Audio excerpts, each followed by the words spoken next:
في بيت يقال له قلعت عيناه فأبصر. وش قصة هالبيت؟ ايش قصته؟ دخل أحد الشعراء لأحد الأمراء أو الخلفاء وقصد له قصيد، ويبدو أن الخليفة ما أعطاه يعني يعطاه وجهه أو شيء من القبيل يعني.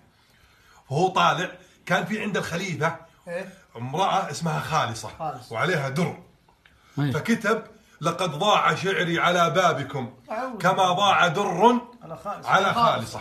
لما علموا الخليفة قال جيبوه، ولما جابوه درى انه يبونه عشان وشي؟ عشان البيت.